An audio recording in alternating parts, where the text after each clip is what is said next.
getting them and selling the fur and then eating them. Well, interesting. We're on the next caller's up. You've got a question for Bly Spencer, the pet therapist. I have a problem. I have 2 Rottweilers here. Well, I guess I'll just get right to it. I cannot operate the microwave, or they lose control. You cut out there. You can't operate the microwave because they lose control.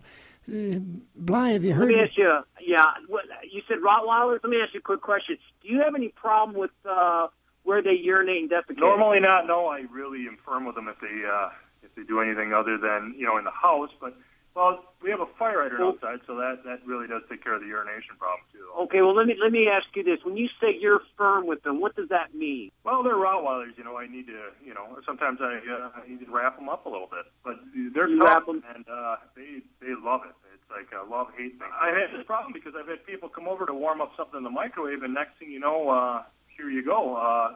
They start attacking my guests. I'm by the microwave right now. Let's see if by their barks you can tell what's going on here. Okay. So I'm gonna put something in here.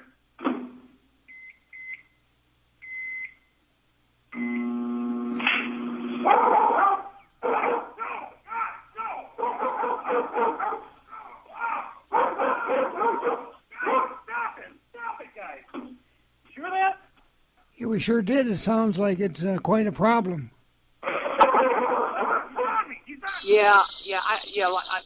I'm going to go back to you describing to me a little bit more, but what firm means, because I think that's the issue here.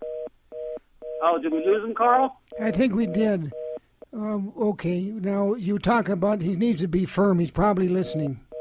We lost him there. Sorry about that. But why don't you continue and maybe give a treatment without asking more questions? Well, I wanted to explore a little bit. There's two things. By the sound of the barks, there's a lot more distress going on in that household. When he described to me that he was firm, I really wanted to kind of tease that out a little bit, because what I imagine is going on is that firmness probably inappropriate. And we see that a lot with the Rottweiler. They're easily trained. They're great watchdogs, great dog guard dogs, but we find there's unusual relationships sometimes with grown men and Rottweilers, and I've seen it twice before, so that's why I wanted to ask the gentleman a little bit more about what he meant by firm. Yes, we're talking with Bly Spencer. He's a pet therapist. You wanted to tell me a story about one of your clients that you kept. Can you tell us now about that while we wait for our next caller? Yeah, as I said, I dropped a lot of my former Hollywood clients, but I get repeated email and Twitter questions about this, so I thought I tossed one story out there just because it's the last one I have, and at the end of this year my contract expires, and it's with Kanye, and everybody knows Kanye and his love for dogs in particular. And this actually is a diagnosis that I can share because Kanye is one of the few people that allows me to mention his name in relations to the treatment, because it worked so well and he was so happy, because he had a dog that howled all the time, nonstop howling. So I was there on their boat and the dog would not stop howling. And it turned out part of it, there's two parts. The first part was that Kanye, everybody knows, can't sing worth a lick. And so we got him to stop singing, which helped a lot. But the other part of it was just music. And I think the diagnosis was the dog was projecting the howling to block out Kanye singing and then also the music. So we just changed the music and we played, believe it or not, of all things, a little bit of Lamb of God and Bullet for My Valentine. And both of those immediately changed the dog's disposition. He stopped howling.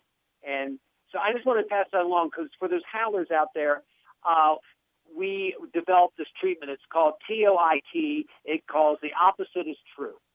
So Kanye helped me develop this, and basically his singing and rap music or hip-hop was making the dog howl. We did what the opposite is true. We did a little Lamb of God, Bullet for My Valentine, bingo bango, dog stop howling. We're talking with Bly Spencer. He's a pet therapist on the Carl's podcast. We've got our next caller here ready to go. Hello. Go ahead, you're on with Bly. Yes. Hi, Bly. Hi. I'm calling you because I'm having a really tough time with one of my dogs, especially this winter. My dog is doing this kind of a potty dance. I mean, it's a very different potty dance. What she does is she turns around about 3 or 4 times after she finds the perfect spot to go.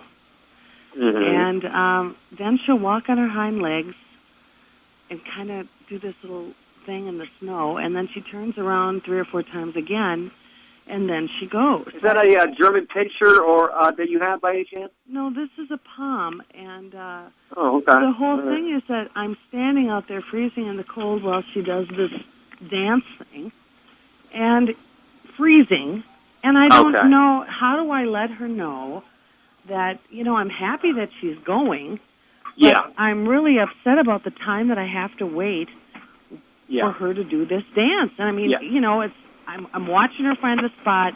She does the dance. She goes back to the spot. I mean, it's just this whole routine. Yeah. How do I let her know to kind of shorten it up a bit, because I want to get out of the cold? Yeah, it sounds like another OCD deal. I don't know. Go ahead, Bly. It could be. It could be. I thought maybe she had a German pinscher because they're known for that. So look, this is actually fairly simple for you to solve here. Part of this is what we call the irritable bowel disease that canines can get, and this disease is more psychological, really, than it is physiological. And what you need to do is bring the animal inside, and you need to mark your home where you urinate. So if you have a bathroom in your bedroom, you need to urinate around the bottom of the toilet. You need to do it in all your bedrooms where you have a bathroom, okay? Because the problem is this animal somehow has gotten in his head that it's okay and appropriate for it to do its little wiggle dance that you described there. And so the best way to do it is to model some behavior. And you got to remember, animals like to pee, and they will see where you pee, how you then go sit on the toilet and pee. Therefore, it should straighten out because it's gotten a little confused about what is appropriate for it to do when it goes outside. Well, let me just say that, when I go in the bathroom, I've got the whole crew of them. I've got 5 dogs, and they're all sitting next to me, so I know they know I go there. Right. Okay. Well, have you urinated around the base of the toilet yourself? Because you have to mark your toilet. They won't come in once your toilet's been marked. So have you noticed how dogs went outside? They'll mark a fire hydrant, a tree, and they keep marking all their spots. You just need to do it yourself. Mark your own toilet, and then the dogs won't follow you into the bathroom. It's just marking, just like what an animal does. You're an animal too. You just we've gotten so classically trained to being all proper. But look, you don't want the dogs to follow you in the bathroom. You mark your toilet, they'll leave you alone. You don't dance before you go to the bathroom? Well, exactly. The only other thing I could suggest is do some microchipping. Have you ever tried that before? Do they have a microchip for potty? Microchipping. Yeah, you take their dung, you dry it out, and you chop it up in a fine powder. And then when you go outside, wherever you want the dog to defecate or poop, we have this. This is something we use when animals are doing inappropriate defecation. You microchip their dung, and then you put it in a spot where you want it to go. I would maybe try that to maybe cut out the dance. That's a little unusual, but try the microchipping. That might work. Well, I'll do that. But can I ask you one other question, real quick? Sure. One of my other palms is always peeing on my husband's clothes, and my husband's getting really mad. I'm afraid he's going to get rid of her if I don't. Well, have you ruled out? Have you been to the vet and ruled out any kind of bladder infections? Oh yeah. I mean, I think that she's mad at my husband. I think for being in my life. I don't know, but she's always peeing on the underwear and T-shirts and. Gosh, right. I mean, well, I want to go back to my original diagnosis. I think part of this is you haven't marked your territory, and not only would I suggest peeing around the toilet, the bottom of the toilet in your bathroom, maybe you need to also urinate on some of the clothing or bedding in your room to keep the dog out of there. Because once you've marked your territory, the dog won't come in. You have to decide, either that or get rid of the dog. I mean, or the husband. I don't want to get rid of the dog. Yes, tough choices. We appreciate your call. Thanks so much for calling. Well, that was an interesting call, to say the least. Yeah, we don't get that type of dancing. I've seen it in the Irish Wolfhound every once in a while in a setter, but to see it in the palm, it was a bit unusual. I think there's more going on in that household than she was wanting to reveal. Yeah, sounds problem like with the it. husband, maybe. I can't get into that. I can help you with the pets, but I can't help you with the husband. Sure. All right, we're going back to the phones. The people are calling the podcast here today at 612-567-2538. We're taking calls with the pet therapist, Bly Spencer. Go ahead, caller. You're on the air. Thank you. I have a Schnauzer. His name is Max, and he is 9 years old, and he's been doing this for a long time. Kind of runs himself into the walls, like head first. Oh, my. He'll do it at a couple times every day, and he'll get about, a 3 or 4 foot run at it, so he gets up some speed, and then he hits the wall pretty hard. And the other thing that I'm concerned about, he's done this for about 2 years, is when he poops. It's kind of funny. He does a good poop dance like that other lady was talking about. But anyway, does he stare at you? We do get that. German short-haired pointers and also the German pinschers, they stare at you at that poop. I bet that dog's not a purebred. He stares at me and he growls. Yeah. It's not a purebred. I don't know what did you say the dog was? You thought? Well, Schnauzer. Yeah. He's got a little short-haired pointer in them, both German short-haired pointer and German but Schnauzer. But he stares at me as if he's angry. The Germans are known for that. Look, we've had this.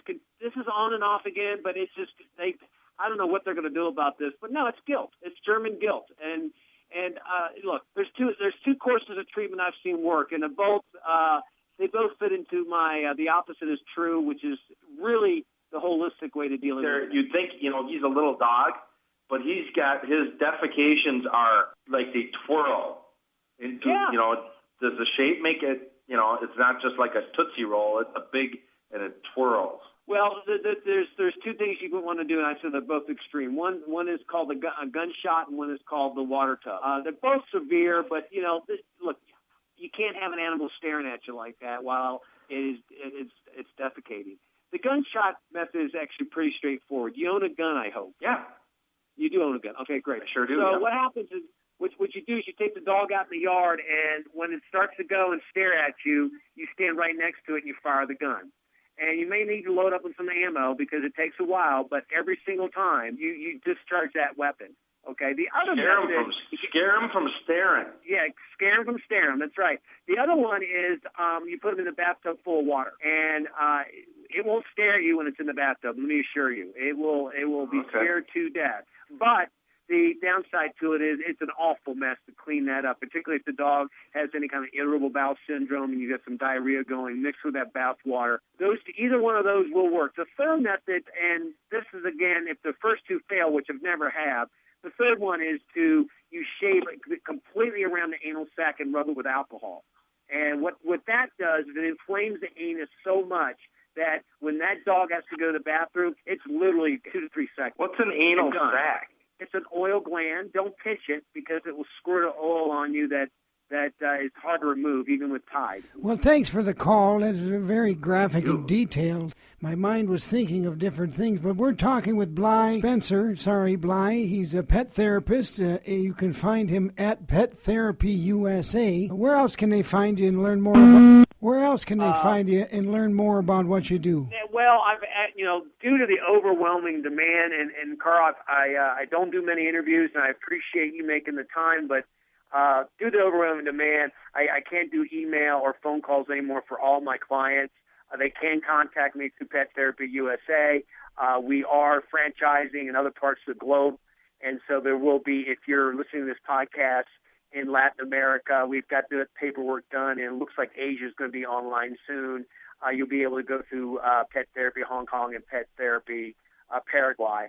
But Pet Therapy USA right now is the only way I can respond to the overwhelming demand. There's just such a need for holistic care, non-medicated, and one of the big things that's happened is, I mentioned to you in the pre-interview that we were working on some non-GMO breath mints for dogs, and those hopefully will be out by the end of this year, and those really will help with particularly in all the other defecation disorders that we just deal with the dogs. And then now it's going to be the non-GMO breath mints for dogs.